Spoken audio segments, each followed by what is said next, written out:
북한이 거듭된 실패에도 불구하고 정찰 위성을 드디어 궤도에, 우주 궤도에 쌓아 올렸습니다. 군사 위성이지요. 그런데 실제로 이 군사 위성 하나가 이 전략상에는 막강한 위력을 가지고 있다고 그래요. 우리가 아는 것처럼 미사일 발사기지, 군 주요 시설들을 다 파악하기 때문에 만약에 전쟁이 나고 나면 가장 강력한 요소들을 파괴할 수 있는 그런 요소들을 가지고 있다고 합니다. 근데 이번에 북한이 발사한 이 정찰위성은 사실은 지금 시대는 조금 뒤떨어진 해상도가 한 3m급 정도 되는데, 최근에 미국이나 우리나라에서 발사한 이런 위성들은 10cm에서 최근에는 1cm 단위로 사진을 찍을 수 있는 위성들이라고 합니다. 그런데도요, 이게 3m급만 돼도 사실은 북한이 제일 싫어하는 것 중에 하나가 정찰기인데, 정찰기 한 대가 떠서 3년 6개월 동안 찍을 사진을 이 위성은 얼마 만에 다 찍어낸다고 합니다. 높은 곳에서 그렇게 촬영하니까 군사 전략적으로는 막강한 힘을 가지고 있는 거죠. 자, 그렇지만 또 한편으로는 이 위성이 다 이런 군사 위성만 있지 않죠. 통신 위성, 방송 위성, 기상 위성, 또 항해 위성, 그리고 기술 개발 위성, 인간을 이롭게 하는 것들도 참 많이 있지만 이게 전쟁에 사용되면 참 파괴력이 어마어마하다고 해요. 그런데 성경에 보면 하나님은 상당히 자주 하나님 자신을 나는 감찰하는 하나님이다, 정찰하는 하나님이라고 자신을 소개하십니다. 오늘 말씀에도 우리가 그냥 읽었습니다만 마음을 살피시는 이가 그랬는데, 이전 개역 성경에서는 마음을 감찰하시는 이가, 마음을 정찰하시는 이가 라고 그렇게 번역을 했습니다. 두 번역이 다 참 좋습니다. 그러나 어쨌든 우리에게 있어서 정찰, 감찰, 그렇게 기분 좋게 다가오지는 않는, 검사를 이렇게 뒤에서 우리를 조사하는 것 같은 좋지 않은 느낌을 받는데, 하나님은 구약에서부터 나는 감찰하는, 정찰하는 하나님이라고 아주 자주 말씀을 하십니다. 심지어는 지금 그 위성이 1cm 정도 해상도를 가지고 그 궤도에서 사진을 찍을 수 있는데, 하나님은 자신이 어떻게 감찰하시는 분이라고 말씀하시냐면 머리카락까지 세신다고 하는, 하나님은 머리카락까지 세시는 거예요. 한 그 시인이 재밌게 표현을 했어요. 머리카락을 어찌 세리요? 왜요? 세다가 빠지고 세다가 빠지고 그걸 문수로 세느냐 말이에요. 그만큼 하나님은 전능하신 분인데 그 하나님이 우리를 감찰하고 계신다. 좀 불편할 수도 있습니다. 자, 그러면 성경으로 들어가서 하나님은 왜 자신을 감찰하시는, 정찰하시는 하나님이라고 말씀하셨는가? 먼저 하나님은 우리를 죄에서 자유케 하시려고 우리를 감찰하십니다. 목적이 다른 거죠. 위성에도 전쟁을 위한, 파괴를 위한 위성이 있고, 또 한편으로는 사람의 삶을 유익하게 위한 위성이 있듯이 하나님은 결코 우리를 심판하시기 위해서 감찰하시는 분이 아니다. 히브리서 4장 13절, 하나님 앞에는 아무 피조물이라도 숨겨진 것이 없고, 하나님이 다 감찰하시기 때문에 그 누구도 말이죠, 하나님의 눈앞에서 벗어날 수가 없다. 그의 눈앞에서 벌거숭이로 드러나 있다. 벌거숭이처럼 하나님은 우리를 다 아신다는 거예요. 그런데 성경을 보면 하나님은 머리카락 그 정도가 아니십니다. 위성 정도가 아니라 오늘 하나님은 우리의 행동과 우리의 마음과 한 걸음 들어가서 그 마음의 동기까지도 헤아리시는 분이다. 성경에 무서운 이야기가 하나 소개됩니다. 아나니아와 삽비라 이야기인데요, 아시는 분들도 있을 거예요. 초대교회가 부흥하면서 은혜를 받고 나니까 사람들이 깨닫게 되죠. 뭘 깨닫게 되느냐면 오늘 이 모든 것이 다 하나님의 은혜라 말이죠. 우리 자녀들이 철들면 어떻게 해요? 참 부모님 은혜다 잊지 않고 효도하는 것처럼 이 믿음의 철이 들었어요. 그리고는 그들이 자기들의 재산을 팔아서 하나님께 드리고 고통당하고 어려움 당하는 이웃들을 돕기 시작했어요. 그러면서 초대교회가 칭찬을 받고 작은 천국을 이루고 전도되는 사람들이 많이 교회로 몰려오게 되었어요. 그런데 그 한복판에 영웅이 하나 나타났어요. 바나바라고 하는 사람인데 레위 지파에 있는데 재산이 꽤 많았던 것 같아요. 근데 전 재산을 다 팔아서 사도들 앞에 내어놓았어요. 아마 꽤 큰 돈이었던 것 같아요. 그러니까 그 초대교회 안에 막 소문이 쫙 퍼지면서 사람들이 바나바를 칭찬하고 존경하게 되었어요. 자, 그런데 그 모습을 보고 그게 부러웠던 사람이 있었는데 이 부부예요. 아나니아와 삽비라 부부예요. 그래서 야, 우리도 뭔가 해야 되겠다. 그리고는 자기들도 전 재산을 다 팔았어요.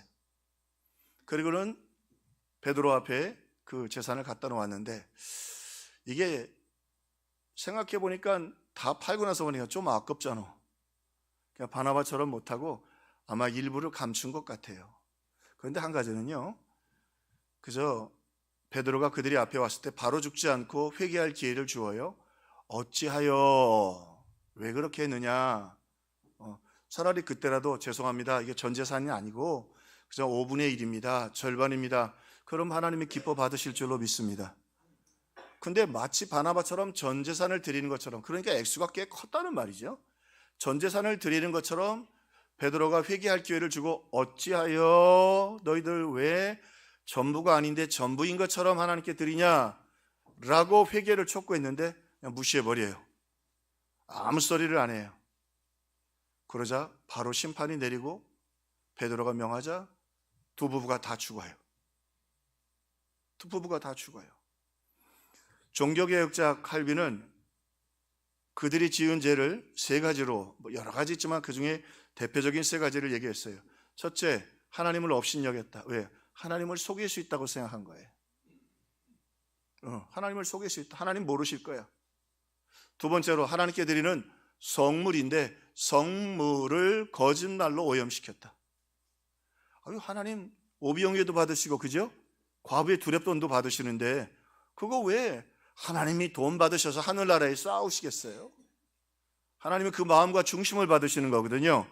자, 그리고 또 하나, 이들은 허영심 때문에 자기들을 드러내기 위해서 하나님의 귀중한 초대교회, 교회를 더럽혔다. 칼빈은 아주 무섭게 책망을 했습니다. 자, 그런데 우리가 생각하면서 그래, 참 잘못했구나. 생각보다 그게 거짓말한 게 이렇게 하나님을 업신여기고 그 다음엔 또 허영심, 그뿐만이 아니라 성물을 더럽히는 죄였구나.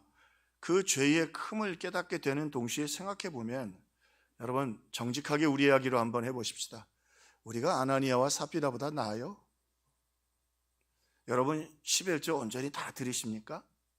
온전히 다 11조는 드릴 수 있기를 주의 이름으로 축원합니다. 근데 하다 보면 안 그럴 때도 있죠. 끄떡끄떡 안 하시네. 다 걸리잖아요. 우리 생각해 보면, 그리고 우리 재산 팔아가지고 그 재산 중에 3분의 1, 5분의 1 드리는 사람이 누가 있겠어요? 아나니아 삽비라가 보통 괜찮은 사람이 아니에요. 그런데 왜 무섭냐면 하나님은 그 행동과 그 마음과 그 동기까지 보시는 거예요. 그 동기가 하나님께 드리고 감사해서 드리고 믿음으로 드린 게 아니라 사람들한테 칭찬받고 싶어서, 영웅이 되고 싶어서 그렇게 한 거예요. 그리고는 그 마음 가운데 하나님은 모르실 거야 라고 생각하는 아주 안 좋은 마음의 생각이 있었던 것입니다. 우리 자신들도 돌아다 보면 우리 스스로가 말씀 앞에 아나니아와 삽비라를 손가락질하지만 우리가 그만 못하다는 걸 알 수 있습니다. 또 하나, 그뿐만이 아닙니다. 아무리 율법으로 우리를 가르치고 또 가르쳐도 우리는 여전히 그럴 능력도 없고 진실할 능력도 믿음도 없다는 것을 알게 됩니다. 이거 답답한 일이에요. 그래서 성경은 사랑은 바꾸는 것이다 라고 말합니다. 무슨 말씀이냐면, 우리 자녀들 키우는 부모님들 계시죠? 결국 신혼여행 갔다 와서 아기 낳고 나면요, 우리 인생은 그죠? 자녀들과 바꾸는 거예요. 지나고 나서 보세요. 우리가 뭐가 남나? 우리는 늙어가고 쇠해가지만 그래도 우리 자녀들이 이 땅에서 당당하게 살기를 바라는 거죠. 바꾸는 겁니다. 인생은 사랑 때문이죠. 그런데 그 바꾸는 헌신을 불행하다라고 말하는 사람은 없습니다. 불행하다라고 말하는 사람은 없습니다. 사랑은 바꾸는 것입니다. 하나님의 하루는 아브라함에게 찾아오십니다. 아브라함에게 물으십니다. 아브라함아, 네가 나를 사랑하느냐? 예, 사랑합니다. 내 아들과 내 사랑을 바꾸자. 네가 나를 사랑하면 바꾸자 말이에요. 그럼 아브라함이 그 하나님의 마음을 잘 알고 어떻게 했어요? 하나밖에 없는 이삭을 데리고 모리아산에 가서 그렇게 하나님께 바쳤습니다. 그 말은 뭐예요? 내가 하나님을 이 생명보다 귀중한 아들보다 더 하나님을 사랑합니다.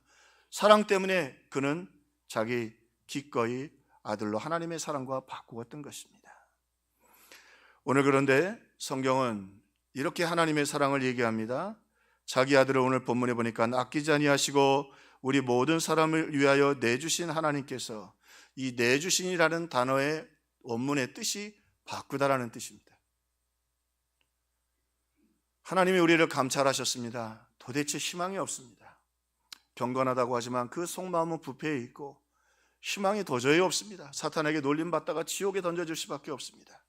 하나님의 선택은 오늘 우리들의 모습을 보시면서 사도행전 17장 9절, 만물보다 더 거짓되고 아주 썩은 것이 사람의 마음이니, 쉬운 번역입니다. 만물보다 더 거짓되고 아주 썩은 것이 사람의 마음이니, 우리의 마음이 그렇게 썩고 그 동기 자체도 불순하다고 하는 것입니다. 각 사람의 마음을 살피고 심장을 감찰하사, 하나님은 감찰하시는 분이에요. 그 동기까지도 살피시는 분이에요.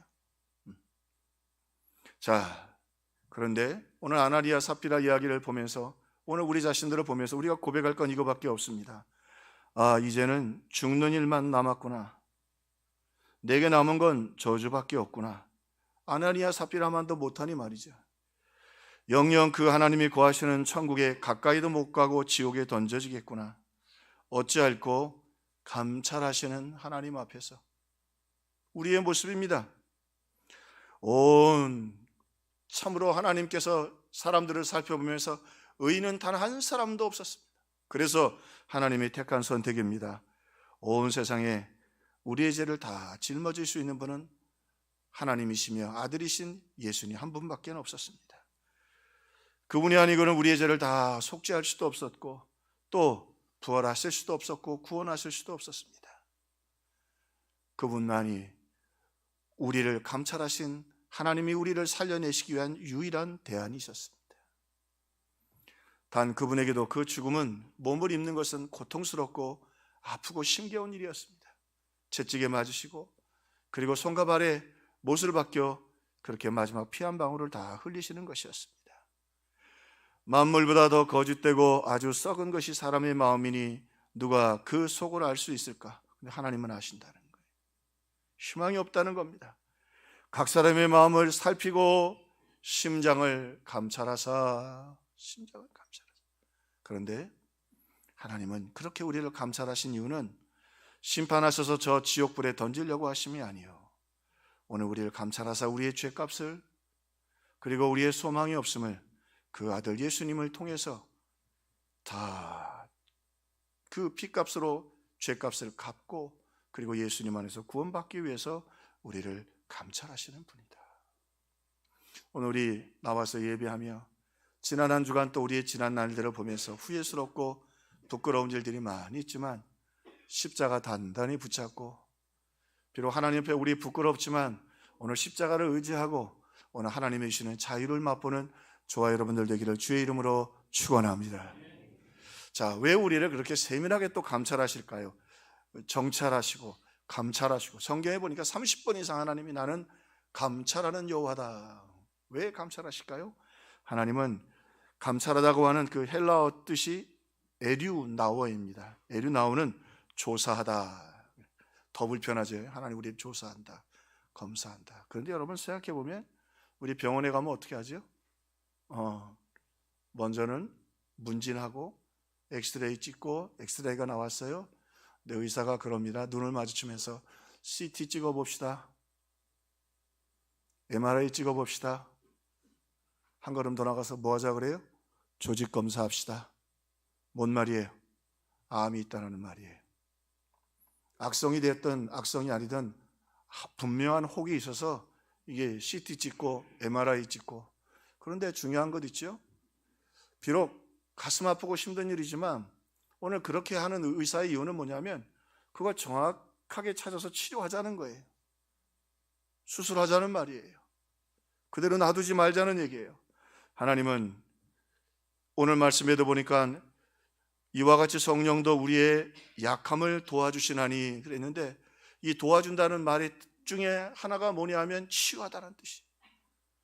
우리의 의지의 약함, 그렇죠? 우리의 의지가 얼마나 약해요. 우리의 결단의 약함, 넘어지고 쓰러지잖아요. 그런데 오늘 우리를 살피사 하나님이 우리를 치료해 주신다고 하는 것입니다. 그리고는요, 더 놀라운 것이 있습니다. 우리를 치유하실 뿐만 아니라 하나님은 우리에게 더 좋은 것을 주시기 위해서 감찰하십니다. 바울은 자기 몸에 있는 그 가시를 좀 하나님께서 거두어 달라고 마음껏 성교할 수 있도록. 근데 하나님이 응답 안 해주셨어요. 응답 안 해주셨어요. 왜 하나님은 치료 안 해주셨을까? 만약에 그렇게 해서 바울을 치료해 주셨으면 바울에게는 교만함 때문에 사람이니까 자긍심 때문에 하나님의 능력이 더 나타나지 않았을 것입니다. 그래서 하나님은 바울을 그저 질병을 두시고 그것 때문에 겸손하게 하시고 거기에 능력과 권세를 부어주셨던 것입니다. 하나님은요, 우리를 치료하시기도 하지만 더 좋은 것 주시기 위해서 때로는 하나님의 역사를 이루시고 그 일을 위해서 감찰하시고 조사하는 분들이다. 자, 조심스럽긴 합니다만 여러분 손에 은과 금이 없어서 오늘 예배하러 나왔는지도 모릅니다. 우리 기도한 대로 우리 오른손에 금이 있고 왼손에 은이 있었으면 우리 어쩌면 예배하러 안 나왔을지도 몰라요. 베드로가 정확하게 얘기하잖아요. 은과 금은 내게 없거니와. 여러분, 하나님은 우리를 치료하시고 좋은 것으로 주시는 분인데 더 좋은 것으로 역사해 주시는 분이다. 에서가 400명의 군대를 이끌고 갑니다. 근데 메투엘레는 이 400명의 군대가 하나님의 심판자로 부름을 받은 군대라는 거예요. 무슨 말이냐면 에서가 보기에는 야곱은 살 가치가 없는 사람이에요. 아버지 속였죠. 형 속였죠. 장자의 명분 도둑질했죠. 그 정도 되면 정말로 율법주의 사회 속에서는 살만한 가치가 없는 존재입니다. 여러분, 우리도 그런 생각하지 않으세요? 우리 개혁주의는 좀 그래요. 요즘도 보면 뭐 소아 성범죄자들, 여자분 혼자 계시는 분들 계속해서, 근데 왜 그런 사람들을 한 번, 두 번 기회를 주고 계속 살려주는지 모르겠어요. 왜 무기징역으로 놔두는지 모르겠어요. 칼빈주의는 아닙니다. 칼빈은 제네바시를 그렇게 지도하고 다스릴 때요, 한 번, 두 번 기회 주고 회개하지 않으면 그냥 다 제거해 버렸습니다. 그게 사실은 구약 율법적인 가치예요. 계속 죄를 짓고 사회를 어지럽히니까 말이죠. 그런데 그런 관점에서 보면 에서가 보기엔 야곱은 쓰레기였습니다. 제거하는 게 맞았습니다. 하나님 앞에서 가족을 파괴한 자이고, 그렇죠? 그리고 형을 속인 자이고, 그런 사람이 어떻게 이 땅에 살 가치가 있겠어요? 그래서 400명, 메투엘레는 400명의 군대는 하나님의 심판의 군대였다. 제거해서 없애야 된다는 말이에요. 그런데 하나님의 생각은 좀 달랐습니다. 하나님은 야곱을 잘 살펴보셨고 뭐라고 말씀하시냐면 지렁이 같은 너 야곱아, 지렁이 같은 너 야곱아. 지렁이 같아요. 그런데 하나님은 베델에서 야곱을 찾아오시고 그 다음에 또 야복 강가에 찾아오셔서 야곱을 치료해 주셨습니다. 보세요. 그렇게 거짓말하고 장자의 명분을 받았지만 삼촌에게 20년 동안 그렇게 속지만 야곱이 다시 속이지 않습니다. 속지만 아들에게 속고 아내에게 속고 또 속지만 야곱은 다시 속이지 않습니다. 왜요? 하나님이 그를 치료해 주셨기 때문입니다. 그를 감찰하시고 그를 치료해 주셨습니다. 놀라운 하나님의 은혜죠. 그리고 하나님 이렇게 말씀하십니다. 내가 야곱은 사랑하였고, 야곱은 사랑했다. 야곱은 자기의 부족함을 알았고, 그리고 그 하나님 앞에 무릎을 꿇었고, 하나님은 무릎 꿇고 자신의 가치 없음을 깨닫고 회개하는 야곱을 새롭게 치료하시고 창조해 주셨던 것입니다. 그리고 하나님 뭐라고 말씀하시냐면 하늘과 땅과 사탄과 천사와 모든 인류를 향해 말씀하십니다. 뭐라고 말씀하셔요? 그 사람이 가로되 내 이름을 다시는 야곱이라 부를 것이 아니요 이스라엘이라 부를 것이라. 그를 치료하셔서 그냥 거짓말 안 하는 그냥 괜찮은 인간이 아니라 하나님이 사랑하는 하나님의 아들로 재창조해 주셨습니다. 할렐루야. 재창조해 주셨습니다. 하나님은 그렇게 치료하시고 회복하시고 그러기 위해서 야곱을 하나님은 세밀하게 감찰하셨어요. 그가 형을 속이고 아버지를 속이고 엄마하고 공모하고 그런 모든 그런 하나님이 찾아가셔서 그를 감찰하셔서 새로운 인간으로 그냥 새로운 인간이 아니라 하나님의 사람으로 하나님과 겨루어 이겨 하나님 나라를 세우는 하나님의 1등 일꾼으로 그를 세워주셨던 것입니다. 또 한편 이 감찰하시다에도 나오는 돌보다라는 의미가 있습니다. 이리 나오는 이걸 잘 소개해주는 말씀이 선한 사마리아 사람 이야기죠. 가다가 강도 만나서 다 죽게 되었는데 그 선한 사마리아 사람이 그를 다 씻기고 그리고 이렇게 살려서 숙소까지 인도하게 됩니다. 그리고는 자신이 일이 있어서 떠나면서 뭐라고 말하냐면 이 사람을 돌보아 주라. 부비가 더 들면 내가 돌아올 때에 갚으리라. 이 선한 사마리아는 예수님을 보여주는 건데 뭐라고 그래요? 이 사람을 돌보아 주라. 여러분 아시죠? 저는 수술하고 나서 회복을 잘못해가지고 평생 지친 모습으로 사는 분들을 많이 봤습니다. 수술도 중요하지만 수술 이후에 회복 과정이 참 중요합니다. 그래야 수술 전보다 더 건강할 수 있습니다. 그처럼 우리 주님은요, 우리를 얼마나 세밀하게 사랑하셔서 감찰하시는지 오늘 우리를 치료하시고 회복시켜 주실 뿐만이 아니라 또한 우리를 돌보아 주셔서 오늘 우리가 다시 일어날 수 있도록 그리고 한 걸음 돌아가서 성령을 주셔서 당당하게 이 땅을 걸어갈 수 있도록 성령의 역사로 우리를 강건하게 해 주십니다. 우리를 살피사 치료하시고 우리를 살피사 회복하게 하시고 우리를 살피사 그것만 갖고 되겠어요? 오늘 이 땅을 승리하며 살 수 있도록 강건하게 해 주신다. 그래서 이 돌보아 주라는 영어 표현이 참 잘 되었습니다. Look after me. Look after me. 그를 세밀하게 감찰하고 돌보아 달라. 여러분 오늘 우리가 하루하루 걸어가는 것도 오늘 우리를 감찰하시는 우리를 치료하시고 회복해 하시고 강건케 하시는 그 은혜 때문에 여기까지 온 줄로 믿습니다. 그 하나님을 더 사랑하고 의지하는 저와 여러분 되시기를 주의 이름으로 축원합니다. 한 가지 더 오늘 말씀해 보니까 왜 우리를 정찰하시고 감찰하시는가? 오늘 말씀해 보니까 하나님은 우리에게 응답하시기 위해서 그리하신다. 자기 아들을 아끼지 아니하시고 우리 모든 사람을 위하여 내주시니가 어찌 그 아들과 함께 모든 것을 우리에게 주시지 아니하겠느냐. 조금 세밀하게 감찰할 필요가 있습니다. 우리에게 주시지 않겠느냐. 그 말은 다 주지는 않으셨다는 말이에요. 지금 더 주시려고 하고 주시려고 기다리고 있다고 하는 말입니다. 명절에 할아버지가 아들, 딸들에게 용돈을 두둑히 받았습니다. 용돈을 두둑히 받고는 손주 녀석에게 찾아가서 묻습니다. 너 뭐 먹고 싶니? 손주 녀석에게 물어봅니다. 너 뭐 갖고 싶니? 무슨 얘기예요? 너 원하는 거 내가 주고 싶다는 거예요. 주머니가 두둑하다는 말이에요. 무슨 얘기예요? 하나님 우리를 위하여 독생자를 주셨습니다.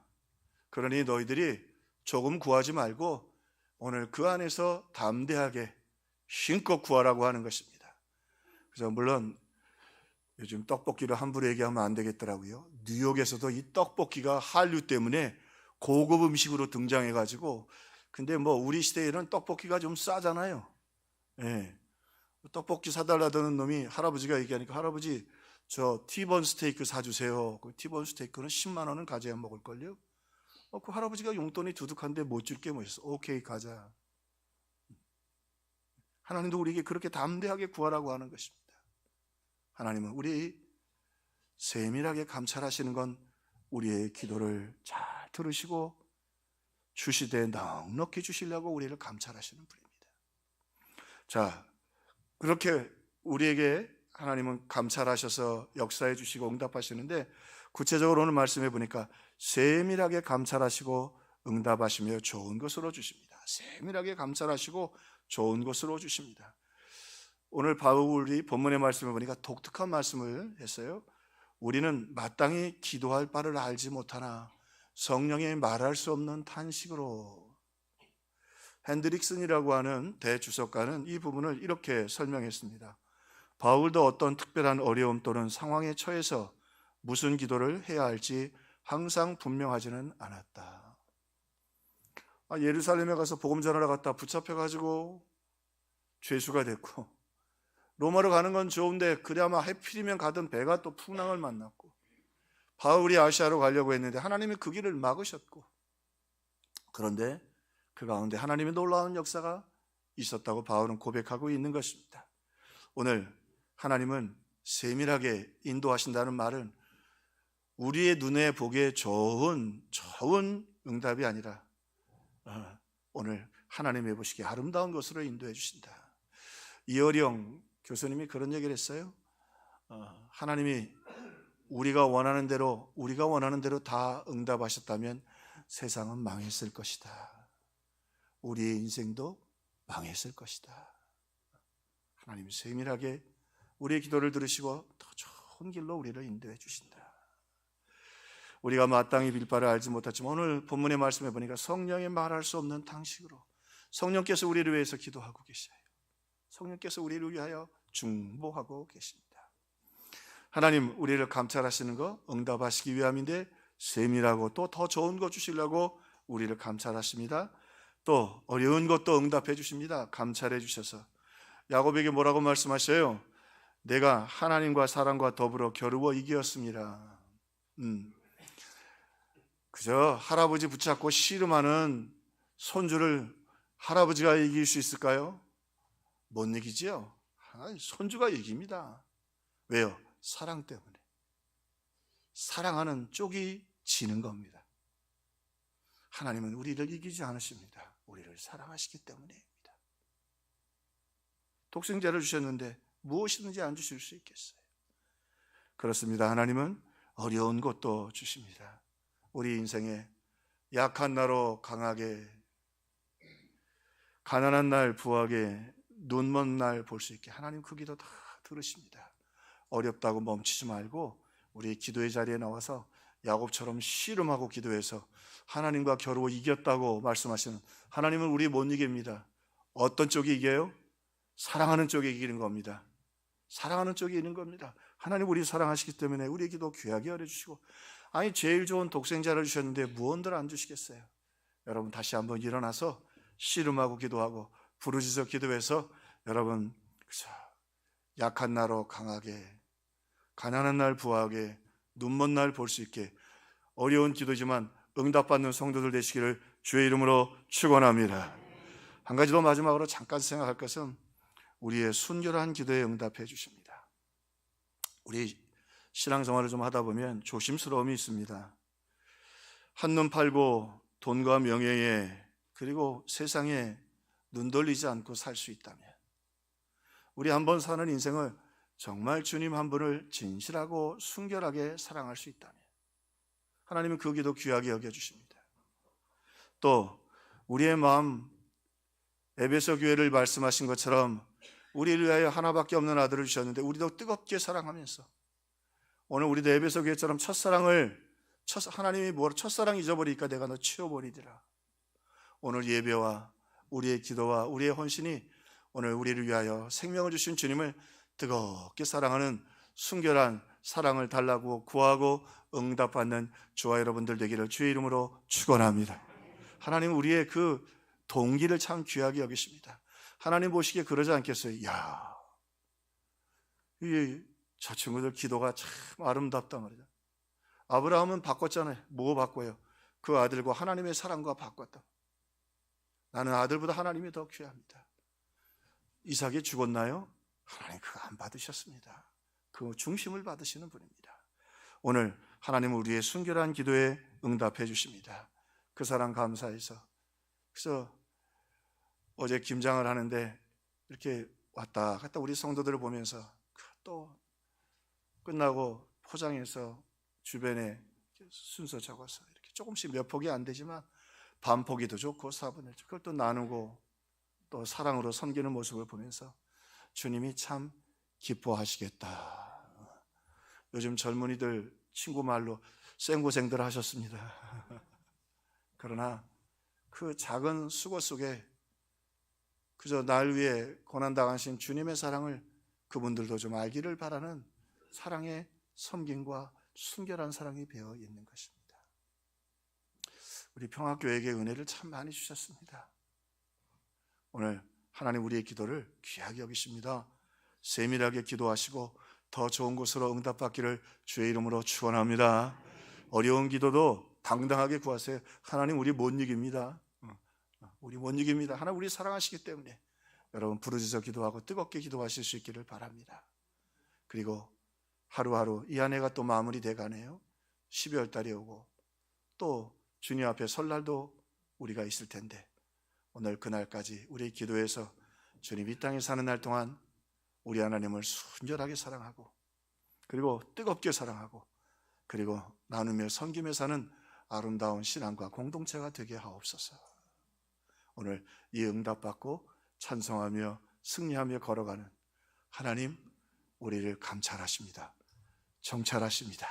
그리고는 죄에서 자유케 해주시고 또 우리를 치료하시고 돌보시고 강건케 하시고 우리의 기도를 응답해 주십니다. 이 응답의 감격과 기쁨을 누리는 우리 평화의 식구들 다 되기를 주의 이름으로 축원합니다.